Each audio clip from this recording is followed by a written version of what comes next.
Hey, what's up, folks? How you doing? Happy New Year. Welcome to yet another episode of Cafeteria Science. And what makes this episode particularly special is that it's the first episode I'm doing in 2026. And the primary reason I'm doing this episode is I want to react to my first book I've read in 2026. Believe it or not, I'm down to my first book. But before I do that, just a few days ago, I uploaded a video on my TikTok talking about the books I'm planning to read in 2026. When the year starts, we all have resolutions as well as things that we are trying to achieve in the course of the year. 90% of the time, we don't really live up to these resolutions. But I don't see the need to critique people's resolutions. I think if you can make some resolutions, just do it. That's practically better than not doing anything at all. When I put out that video, I listed out 9 books and left the 10th open to everybody. Usually when curating my reading list, I usually stick to 5 books. 5 books in a year because I'm a slow reader, but I'm a very intentional reader. So putting out 10 books today shocked some people because that's not really my style of reading. I don't like an extensive list of books to read. But the temptations were so strong this year that I wanted to put out, there's so much I really want to read. So I put out a list of 10 books, and one of those books was Abert Camus The Stranger, which is a book that I'm primarily going to react to today. And let me just say right at the outset that the nature of my video is not necessarily an in-depth philosophical analysis of the book. It's merely an everyday, ordinary reader's reaction. If you are looking for a more in-depth analysis of the book and something that puts everything in very rich historical and philosophical context, I would suggest you listen to Stephen West's podcast on your Spotify called Philosophize This, episode 224. And you can also watch Joe Foley's episode on unsolicited advice. I haven't put out content in 4 months. I think I was experiencing something that I could call a creator's block because I felt like I was generating almost the same routine content and it was starting to feel a little bit mundane. And so I decided to just take a pause. And at the same time, I was also preoccupied with work and I was doing a lot of reading. Here's the primary reason why I opted to start with reading Albert Camus' book, The Stranger, this year. 2 reasons. First, and the obvious reason, is that this is a very short classic read. It's a very short book. And because of that, I was like, okay, let me start easy as I'm going into the storm. It's a very short read. The second reason is it's a book that has been called the richest piece of literature in philosophy by people like Stephen West and Joe Foley. So I was like, okay, this feels like a book that everybody should read at a certain point in their life. And when I started really tossing through the pages of the book and digging it in, just digesting it, I felt this surge consume me. Like, I wish I read this book just when I was breaking away from organized religion, because this would have been a very consoling read. I was at a point in my life where I felt my life was practically existential and very nihilistic, and I was also feeling like I'm running against a very strong force that I could not really make sense of. And so if only I read this book at that particular time, it would have proved very revolutionary. But regardless, reading this book just right at the start of a new year is equally very revolutionary. The book starts off with a line that has been called the most memorable line in literature. And it shows you the indifference of the character and already puts you in the context of this protagonist. Mom died today or yesterday, maybe. I don't know. I got a telegram from the home. Mother deceased. Funeral tomorrow. Faithfully yours. That doesn't mean anything. Maybe it was yesterday. Already, the first line, you get this sort of like indifference towards human emotion, grief, and love. But let's get into some of the things I found revolutionary about the book. I have some notes here on my laptop that I decided to put down just to help me pass through this thing. So in my understanding, the primary thing that Albert Camus is trying to get out is this philosophical concept of the absurd. You see, we all have this inherent need and craving for meaning, purpose, and clarity, especially for those people who have very strong religious leanings. You have this need to feel like life's supposed to have meaning. You feel this void inside you that you're supposed to have a life that's supposed to have some sort of like objective, grander purpose, meaning, value, and clarity. But all that falls against the backdrop of a universe that simply doesn't have anything to offer. A universe that's indifferent and does not care. That is what Camus defines as the absurd, and he perfectly brings it out in his protagonist called Meursault. When I was reading the book, at first I didn't really like this tone that it has of a first-person narrative. It's almost as if somebody's directly talking. But as I got onto reading, I felt like I was talking to somebody I know. And I read this book in 2 days. So I started reading this book on January 1st, just right on New Year's Day. I remember I read a small portion of the book on New Year when I was just preparing myself to go visit my sister for a little family thing. And then the following day, just when I was commuting to go to work, I read a huge chunk of it on the bus. And when I got to the office, I decided to finish my work on time, just towards lunch hour. And the rest of it, I just decided to simply devote it to passing through the book. I was really hooked in the pages. I was just passing through the pages, page after page after page after page after page. And I was done by midnight. And I decided to just start jotting down a whole Substack right there and then, just to like get out what I wanted to say. That's why I'm particularly excited about putting out this video, because this book has so many rich lessons that you can seep through. And for me in particular, I love the fact that this is the first book I'm reading this year. It charts the whole course for the rest of the year. So now that I've defined what the absurd is and kind of set the tone for you, let me give you a little bit of some context. So Meursault is this young guy. He has a good job. He's very work-oriented. He's organized. His life is simply something that you could say is practically in order. He has the same routine. Goes to work. He likes this particular girl. Her name is Marie.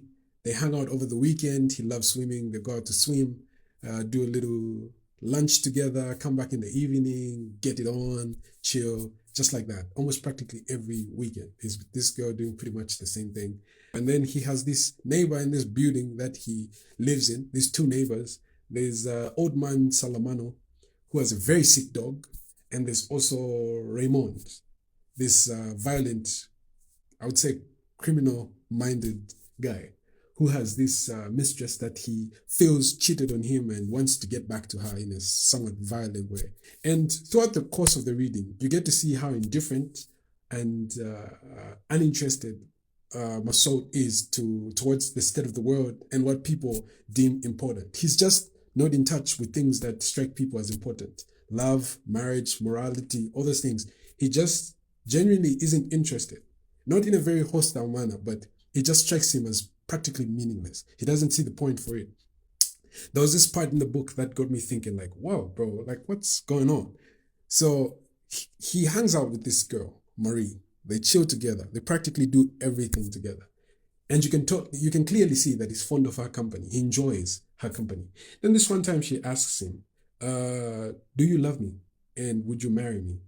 And then he says, I don't think so, but I don't see the meaning or the difference in that. And if you want me to marry you, that's okay. I can do that, but I don't think I love you. But anyway, I don't see the difference. You know, it was just something that he wasn't in tune with. It's not like he was out to hurt her or he had these questionable intentions to just trivialize what they shared. He just genuinely wasn't in touch with that kind of thing. He just didn't see the point. Marie was here trying to convince him that he should see the point in marriage and love. Raymond was also trying to make him feel some sort of like, to get from him some sort of like confirmation for his violent acts. So this one time after work, Raymond decided to invite Meursault for a drink in his apartment. So he called him in saying, I have some wine and some, what was that? How was it called in the book? Blood red meat? I don't know, something like that. They got into Raymond's apartment, sat down, talked. That's when Raymond talked about his affair with his mistress. He was like, you know what, there's this girl. I give her money, I pay her rent, and she's been complaining, though, that this is not enough. I told her to get a job so that she help me out with my bills, but this is just not enough for her, you know. I found these questionable things in her room the other time, tickets and all that stuff, travel stuff.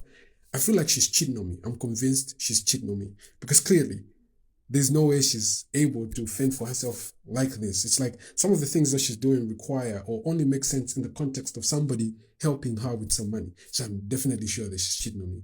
Then this guy has a habit of beating up this girl. And since now he's convinced and has proved that this girl is cheating on him, he even asks Meursault for his opinion about the thing. And Meursault is like, just like indifferent, like, bro, if I told you this story, don't you think this girl is cheating on me? He's just like, perhaps, you know, like maybe she is, could be. He's just not in tune. And here's Raymond trying to get Meursault on his side. Like, bro, just see the context. Here's what it is. And then he tells him, I need a favor from you. I want you to help me write down a letter to this girl that will make her come to see me. Make it seem as though I'm remorseful, like I want her back. So when she comes, I can have sex with her, spit on her face, beat her up, and that will be it. I would have given to her, paid her back for cheating on me. Do you think I should do that? And Meursault is like, I don't know, maybe. If that's what makes you happy, I think you should do it. And that was a point in the book where I felt, why is this guy so indifferent to a point where he can't impute any moral thinking faculty into any particular situation? He's just totally detached from everything and everyone. He's like, bro, just do it if you want. You can do it if you want. You know what I mean? He's like not in tune with the woman's life being at stake and the violence that this guy is trying to perpetrate towards this girl. He's just like, okay. At some point, if I'm not mistaken, if I'm remembering this correctly, he tried to deny or refuse writing down the letter, but Raymond convinced him, and he wrote it down anyway. And so from there, that kind of shows the relationship that Raymond started having with Meursault. And so that played out. Dude wrote the letter, got the girl hooked. She came, and then this one weekend, Marie and Meursault were in their room, just having their normal, regular good time. And then that was the day the girl came to see Raymond. So they heard some loud noises and some kind of like beating and violence because the girl was like screaming on top of her voice. Then they went out to see what the heck is going on. And they found this guy just whooping the shit out of this girl. And then, even in that situation, you'd expect Meursault to be like, hey, what's going on? And kind of like it didn't really shock him at all. He was just like unfazed. This guy simply just looked like he was a zombie without a heart, without a soul, without a mind. He was just, okay, he had a mind. He was just like so indifferent about everything that was happening. And then after that whole altercation, the police came. There was an exchange of words. The police slapped the shit out of this Raymond guy. Because he was smoking in front of the police officer. Slapped the shit out of him. Don't mess around with me. Told the girl to go home and stuff like that. And a couple of days later, Raymond tells Meursault, like, you gotta testify for me. Like, when this goes to the police and it goes to different heights, you gotta testify that this girl definitely cheated on me and you're my witness. She did cheat on me. And then he was like, okay, I'll do that. Yeah, just like that. And then this starts off a trail of events that led to a crime that Meursault was involved in. That sets the whole scene for what the book is based on. That sets the whole scene that plays out in the rest of the book. So another couple friend invited Meursault to a chill at the beach. They would go there, chill, swim, and have fun, eat some food and stuff like that. And then he told him, since my wife will be there, you could come with somebody, you know. Because Meursault had initially said, no, I doubt if I'll be alone on that particular weekend you're inviting me over. I'll be with Marie. Then he was like, oh, okay, that's actually cool. You can bring her along. Because I know my wife won't want to be surrounded by men. So he went along with her. And this time around, he went with Marie and Raymond. They all went for this little chill that played out. And all the while, the girl that Raymond had beat up had some sort of like Arab brothers. I don't know if they were really her brother, but these Arab brothers started secretly seeking vengeance. So they would follow Raymond around, and he noticed, he was like, he even expressed this concern to Meursault. He was like, dude, there's some people that are following me. I don't know these people, but it looks like they're the girl's brother, and they want to whoop the shit out of me. So just be looking out for them. Tell me when you see any Arab strange looking dude. And while they were stepping out to get on a bus to go for their little chill, they saw the Arabs. They were just like standing over there, just staring at them. And then he was like, those are the guys. Just look out for them. I hope they don't follow us. They get on a bus, they look out through the window. The guys are just still standing there looking indifferent, as if nothing will ever even play out. Then they go to this chill. They're having fun at the beach. The guys are swimming. Marie's there. Meursault is happy. They're just chilling, food, everything. And throughout the whole book, all this is narrated in sort of like first person. So Camus gives these little descriptions of his protagonist. Like the sun is hitting him in an uncomfortable way. He easily gets bored about things. He wants to sleep.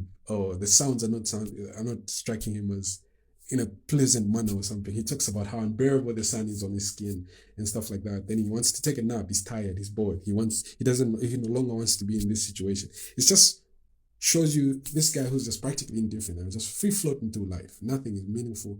Everything's just like pointless. And they're chilling at the beach. Then the guys decide to leave the women cooking and they go out to take a walk. And as they're taking a walk, they realize, oh, damn, those are the Arab guys approaching us in the opposite direction. Raymond instantly recognizes the Arabs and tells Meursault and the other man, bro, those are the guys that have been following me. I don't even know how they managed to get to the beach where we are. I don't even know how they followed us. So they get closer and they exchange a few words and they start fighting. So as they're fighting, all the men are involved in this fight. One of the Arabs takes out a knife and cuts to Raymond's hand, and the fight sort of like eases down. And one detail I'm missing, I don't mean to tell you everything, I don't mean to spoil it, I just want you to have some context. When they were heading towards these guys, it's like at some point Raymond gave Meursault a gun. He was like, if anything goes south, just shoot. You know what I mean? Yeah. So they have that little altercation. Everything eases down. The Arabs go on their way. Raymond and the other guy start rushing to look for a doctor. The other man says, look, there's a doctor guy I know who works on Sundays. Let's go check him out. They check him out, stitch up his wounds, and they go back to chilling. Then, after a while, Meursault decides to take a walk on the beach, going back to the same location where the fighting and the stabbing happened. And the way he describes it, it's not like he went there for any particular special reason. He just wanted to cut some air. He just started walking alone. Then, as he was walking, he bumped into the Arab guy again. And this time the Arab guy was alone. So when he approached him, they had this new fight now, all of a sudden. And this guy pulls out his knife and waves it towards Meursault's face. Like, dude, I'm going to kill you, man. And then the knife and the sun reflection is like hitting his eyes and the dude is not like properly seeing everything. And in the heat of the moment, everything escalates. And he shoots the guy once first. Boom! The guy falls down. Then he shoots him 3 times or 4 times. And that's it. The whole scene is set. That's a crime scene that plays out throughout the whole book. Fast forward, the main character, Meursault, is arrested, goes into jail, describes the life in jail. It's like a miserable experience. Just gets you. The beauty about how this book was written is like you feel and see everything through the eyes of this protagonist. You see it and you feel it. The unpleasantness, the boredom, the indifference, everything just plays out to you.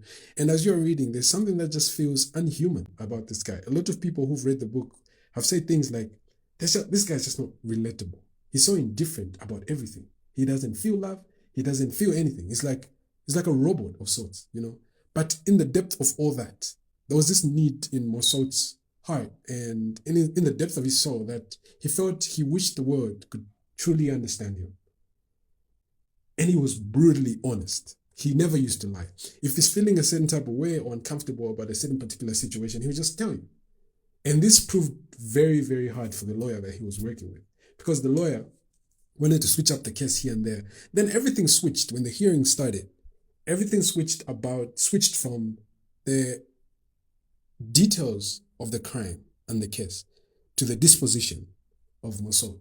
Here's a guy who story started creeping in. Like, this guy didn't cry a single thing at his mother's funeral. All he cared about was getting back where he came from. He looked very indifferent. He was smoking a cigarette during the vigil of his mother's death.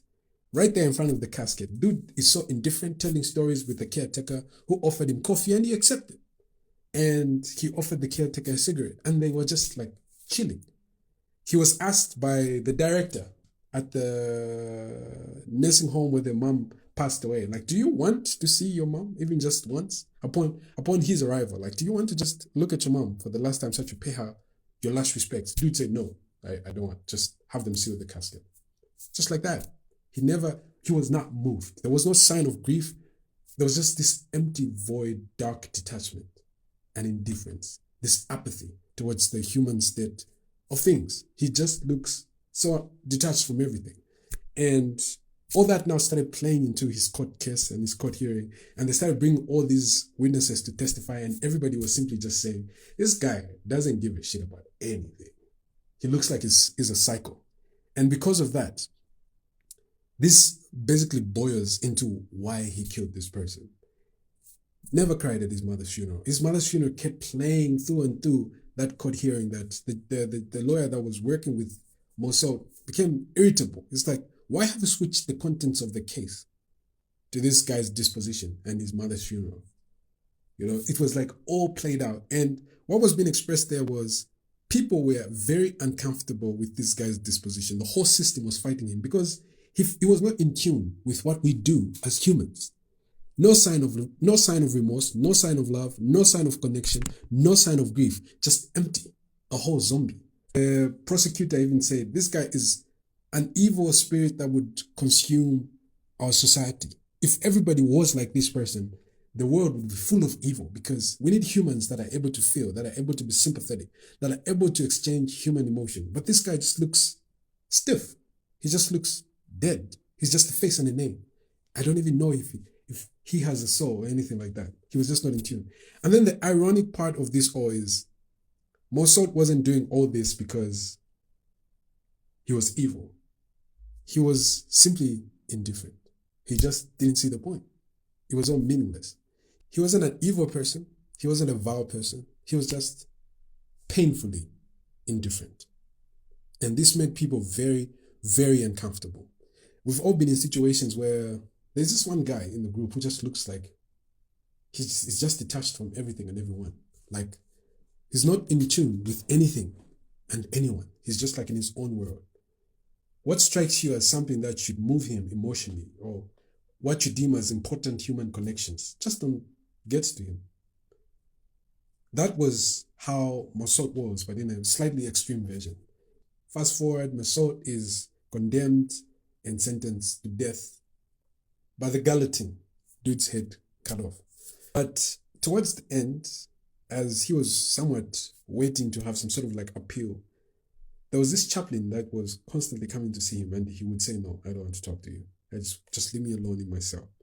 His chaplain would come again, no, I don't want to talk to you. Then this one time, towards the end of the book, he forces this encounter on him and just forces to talk to him. This guy tries to make him give his life to God and make him be in tune towards being a normal human, because this chaplain was convinced that Meursault was not really, this was an act. This thing is putting up of looking like he doesn't care, like he's indifferent. This apathy towards the state of the human condition was just simply an act. The chaplain was basically just saying, I don't believe this is who you are. You're lying. There's a soul inside you, and I will get it out, and I will introduce God to you. Then he just told him, look, I have only a few days to live, or only a few hours to live, and I don't want to waste them on God. I'm just not interested. Essentially, that's what he said. Then the chaplain was like, so wait a minute, you mean to tell me that you genuinely believed that life is meaningless, and all you're doing here is just living, and when you die, that's it? And the guy was just like, yes. And they kept having this back and forth to a point where Meursault became frustrated because the priest was simply just not accepting that this is the truth. This is my worldview. This is who I am. I'm not pretending. And it genuinely gets frustrating when you're telling people something and they just don't want to see it through your lens, because they want you to fit into a certain social circle or a certain social bubble through the lens to which they see life. And also became very frustrated, pushed the chaplain out and said, look, if you can't really understand me, just leave me the fuck alone. And after that altercation, it's like he needed to get all that out. And he finally made peace with the fact that, look, the world is meaningless. He almost reconciled his mind with the absurd. Like, in as much as people are trying so hard to fill this void with some value, the universe has nothing to offer but indifference. And I'm in tune with what the universe has to offer. And I'm in tune with that indifference. It's almost as if at the end of it all, he made peace with the fact that this is who he is. And he accepted himself for who he is. And even when he was going to get executed, that was something that he made peace with a long, long time ago. That's practically like the whole backbone of the book. I just spoiled it for you, but this is an interesting book. There's a point where everything just feels meaningless. And this was all perfectly brought out through the protagonist because he was indifferent and apathetic towards love, marriage, social expectations, even death, to a point where his own mother's death just didn't move him at all. It was practically pointless. And one thing I would like you to take away from the book as you are reading it, all that indifference towards marriage, love, social expectations, death, is not really cruelty. It's emotional neutrality in a world that requires performance, in a world that requires and beats you into submission to perform a certain way so that you're socially accepted. This character just didn't give two damns about it. There was no pretense. There was no malice. There was just emotional neutrality. No cruelty, just disconnection. And life in The Stranger for Meursault is just working, eating, sleeping, smoking, sex, and swimming. This was the mundane routine that he followed every single day of his life. He wasn't trying to change it. He wasn't revolutionary about it. There was this point when his boss at work said, look, I'm trying to open another firm in Paris. And the mindset his boss had was, here's a young guy who's able to take jumps with his life and experience some sort of like career progression in a daring manner. So he would definitely love this pursuit. And then he told him, you're very smart, and I would like to throw you into this so that you go handle that firm in Paris. Wouldn't you like a change of life? I'm sure you're very industrious and you have goals and you're looking towards doing this. And Meursault just said, that would be interesting, but no. It's not really particularly important to me or big. I can do it if that's what you want me to do. I can go to Paris. I wouldn't mind going to Paris. I can go there. But it's not of any particular importance or career-wise. There was a point in my life where this mattered to me when I was very young, but after I left college, all this just became pointless. But if you want me to do it, I can do it. And that response just irritated the boss. He was like, you know what? You have no goals. You are an empty child. You have no mindset. You are just floating. You are so complacent and there's just nothing to you. Like, how could you not be this industrious as a young guy at a young age? Like, I've given you such a rare opportunity and you hit me with this level of indifference. You know what? Forget about it. Even told Maria about it, like almost in passing, like, oh, so would you like to live in Paris? We can go live in Paris. Like, since you want us to get married, like, if that's what you want, we can go live in Paris.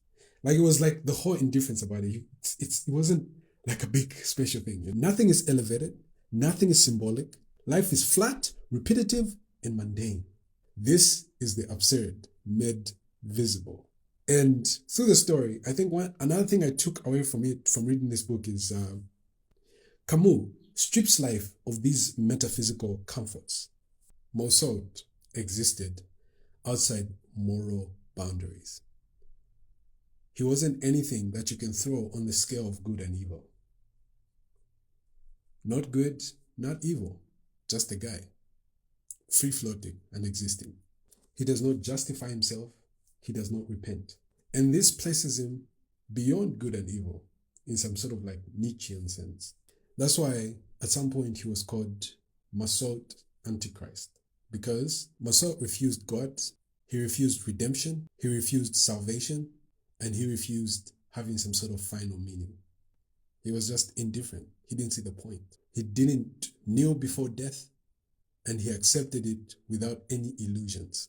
And this, to some people that were living in his society, made him this sort of like existential antichrist.